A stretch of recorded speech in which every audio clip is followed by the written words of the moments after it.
Shalom, welcome to Rabbi Ron in the house. We have our Tree of Life Bible and we're ready to dig in again in Acts chapter 10. The vision that Peter had that I told you last time. Listen, this text has been terribly misunderstood, taught incorrectly for years and years. And we want to bring clarity in this vision by looking at the text, looking at the very words of Peter himself. This is a text where God then, it says there, he had a vision, brought down the tray of unclean food 3 times and said, Peter, kill and eat. And he says, no, I can't do that, God. You don't allow that. And that this is a text that too many people have sat there and said, see, we can eat pork and shrimp and ham and do all that stuff. We can eat anything we want now. But let's look at the text and see what Peter himself says. Why not ask Peter?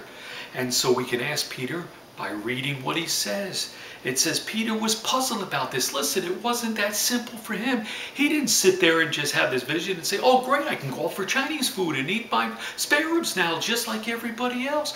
No, he was puzzling. He was thinking about this, pondering and saying, God, what is this you're trying to tell me? Because you don't change your rules and your word as time moves on. You're the same yesterday, today, and forever. I am the Lord Jehovah, I change not. So what does this mean? The tray had come down 3 times, and as he's puzzling, pondering, asking the Lord, explain this to me, what happens? 3 men show up asking for him. And not just 3 men. They were not 3 Jews. They were 3 Gentiles, non-Jewish people. And listen, later on in the text, verse 28, they came and they had said, listen, Corneilus, another non-Jew, Gentile, sent us to bring you to his house. He agreed to go, and he says, listen guys, when he got there, you know that it is not permitted for a Jewish man to associate with a non-Jew or to visit with him. Listen, I'm Jewish. I'm not allowed to associate and visit with you. You're Gentiles. You're not Jewish. But listen, the rest of this verse here, what does it say? Yet God has shown me, hey, I had a vision. He's shown me with my eyes. I saw this vision. What did God show me?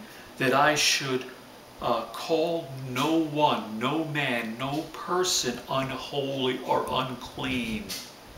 Peter didn't say, God told me I can come over and have Chinese food with you. I can go out with you and we can go to Red Lobster and enjoy a nice meal together. No. He says, I'm not even supposed to associate or visit with you.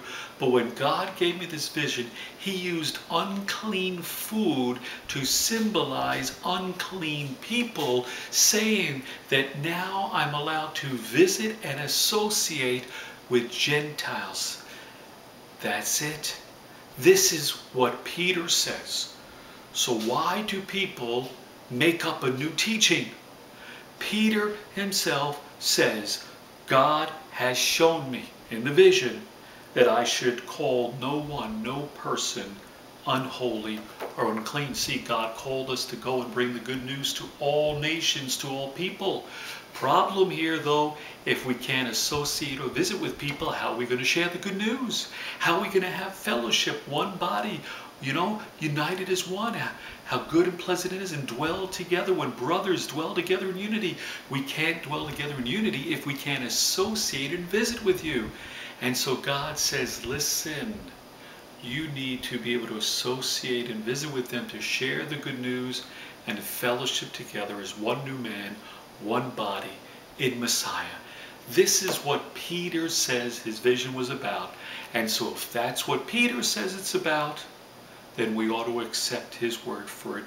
And it's recorded in the Bible. And so thanks so much for joining me. Don't keep accepting the false teachings out there in the world.